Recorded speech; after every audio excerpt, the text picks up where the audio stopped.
नमस्कार, मैं हूं आपके साथ अग्रिमा जादौन और आप देख रहे हैं मिलत टाइम्स। गोलपाड़ा असम की हालिया घटना ने पूरे देश में एक नई बहस छेड़ दी है। इस घटना के बाद जहां एक ओर प्रशासन का दावा है कि यह अतिक्रमण विरोधी अभियान था, वहीं दूसरी ओर हजारों लोगों का कहना है कि उनके घरों और धार्मिक स्थलों को बेवजह और बिना पूर्व सूचना के गिरा दिया गया है। यहाँ मस्जिदों, दरगाहों, मदरसों और लगभग 2000 मुस्लिम परिवारों के घरों को अवैध बताते हुए ध्वस्त कर दिया गया है, जिससे लोगों में गहरी नाराजगी और चिंता पैदा हो गई है। असम, जहां लंबे समय से जनसंख्यिक बदलाव और अवैध प्रवासन को लेकर विवाद चल रहा है, वहां की राजनीति भी इस मुद्दे से प्रभावित होती रही है। असम सरकार ने हाल के वर्षों में अवैध अतिक्रमण हटाने को लेकर कई अभियान चलाए हैं, जिसमें यह कहा गया है कि बड़ी मात्रा में सरकारी और जंगल की जमीन पर अवैध रूप से लोग बसे हुए हैं। लेकिन सवाल ये उठता है कि यह अवैध अतिक्रमण का आरोप किन आधारों पर लगाया जा रहा है और क्या इस कार्यवाही का मुख्य निशाना केवल एक विशेष समुदाय है। इस बार की कार्यवाही में सबसे ज्यादा चौंकाने वाली बात यह रही कि कई मस्जिदों, दरगाहों और मदरसों को भी अवैध निर्माण के तहत गिरा दिया गया। धार्मिक स्थलों को गिराने से लोगों की भावनाओं को गहरा धक्का लगा है। असम के गोलपाड़ा क्षेत्र में ये धार्मिक स्थल वर्षों से मौजूद थे और इनसे जुड़ी धार्मिक और सांस्कृतिक पहचान लोगों के जीवन का महत्वपूर्ण हिस्सा थी। भारत के संविधान के अनुसार हर व्यक्ति को अपने धर्म का पालन करने की स्वतंत्रता है, लेकिन गोलपाड़ा की घटना ने इस स्वतंत्रता पर सवाल खड़े कर दिए हैं। मस्जिद और मदरसे केवल इमारतें नहीं होते, ये धार्मिक शिक्षा और पूजा के स्थान होते हैं जो समुदाय की सांस्कृतिक धरोहर को सजोते हैं। ऐसे में इन स्थलों को गिराना सीधे तौर पर समुदाय की धार्मिक आस्था पर आघात करना माना जा रहा है। घरों को गिराए जाने की घटना में सबसे अधिक पीड़ा उन परिवारों को हुई है जिन्होंने दशकों से यहां अपना बसेरा बनाया हुआ था। गोलपाड़ा में करीब 2000 मुस्लिम परिवारों के घरों को अवैध बताते हुए ध्वस्त कर दिया गया है। ये परिवार ज्यादातर निम्न आय वर्ग से आते हैं, जिनका जीवन अब बेघर हो जाने से और भी कठिन हो गया है। इनमें से कई परिवारों के पास घर के कागजात और सरकारी दस्तावेज भी थे जो ये साबित करते थे कि उनका घर अवैध नहीं था। बावजूद इसके उनके घरों को बिना कोई नोटिस दिए या फिर कानूनी प्रक्रिया का पालन किए बिना गिरा दिया गया। कई परिवारों ने यह भी दावा किया कि उन्हें बसाने या मुआवजे का कोई प्रबंधन नहीं किया गया है। अब ये लोग अस्थायी शिविरों में रह रहे हैं, जहां ना तो उचित सफाई की व्यवस्था है और ना ही खाने पीने का ठीक से इंतजाम किया गया है। प्रशासन की ओर से यह कहा जा रहा है कि यह कार्यवाही अवैध अतिक्रमण हटाने के तहत की गई थी। उनके मुताबिक ये सरकारी जमीन थी जिस पर लोगों ने बिना किसी अनुमति के कब्जा कर लिया था। इस कार्यवाही का मकसद केवल अतिक्रमण हटाना था और इसका किसी धर्म या समुदाय से कोई लेना देना नहीं था। असम सरकार ने दावा किया कि लोगों को पहले से नोटिस जारी किया गया था और उन्हें कहीं और बसाने के इंतजाम भी किए जा रहे हैं। लेकिन सवाल यह है कि अगर लोगों को पहले से नोटिस दिया गया था तो फिर इतनी बड़ी संख्या में लोग अचानक बेघर कैसे हो गए?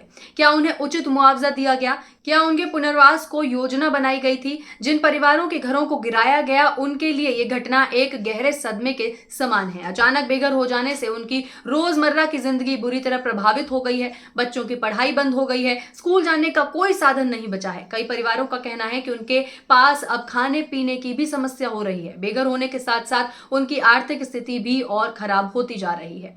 जिनके पास छोटी मोटी दुकानें थीं या जिनके पास कोई व्यवसाय था, वो भी इस कार्यवाही में नष्ट हो गया है। अब उनके पास रोजगार का कोई साधन नहीं बचा है। कई परिवार ऐसे भी हैं जिनके पास जरूरी दस्तावेज जैसे आधार कार्ड, राशन कार्ड आदि भी इस कार्यवाही के दौरान खो गए हैं, जिससे उन्हें सरकारी सहायता प्राप्त करने में भी परेशानी हो रही है।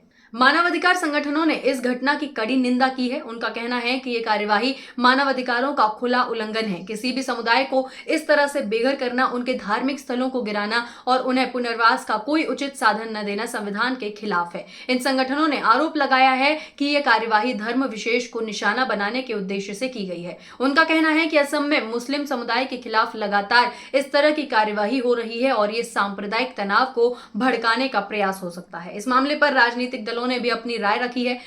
कांग्रेस, टीएमसी, एआईएमआईएम और अन्य विपक्षी दलों ने असम सरकार की इस कार्यवाही की कड़ी आलोचना की है। कांग्रेस ने इसे मानवता के खिलाफ बताया और कहा कि सरकार जानबूझकर मुस्लिम समुदाय को निशाना बना रही है। एआईएमआईएम प्रमुख असदुद्दीन ओवैसी ने इस घटना को लेकर कहा है कि ये मुसलमानों के खिलाफ सरकार की एक सोची समझी साजिश है। उन्होंने कहा कि देश के संविधान में सभी नागरिकों को समान अधिकार दिए गए हैं, फिर भी एक विशेष समुदाय को इस तरह से निशाना बनाना संविधान के मूल सिद्धांतों के खिलाफ है। वहीं असम के मुख्यमंत्री हिमंत बिस्व शर्मा ने अपने बयान में कहा है कि यह अतिक्रमण हटाने की कार्यवाही थी और इसमें किसी भी तरह का भेदभाव नहीं किया गया है। उनका आगे कहना है कि असम में सरकारी जमीन पर अवैध कब्जा हटाने का अभियान कई जगहों पर चल रहा है और ये कार्यवाही उसी का हिस्सा थी। गोलपाड़ा की इस घटना के बाद इलाके में सांप्रदायिक तनाव बढ़ने का खतरा बढ़ गया है। मुस्लिम समुदाय के लोगों में नाराजगी बढ़ती जा रही है और उन्होंने विरोध प्रदर्शन भी शुरू कर दिए हैं। विभिन्न मुस्लिम संगठनों और स्थानीय नेताओं ने भी इस कार्यवाही के खिलाफ आवाज उठाई है। उनका कहना है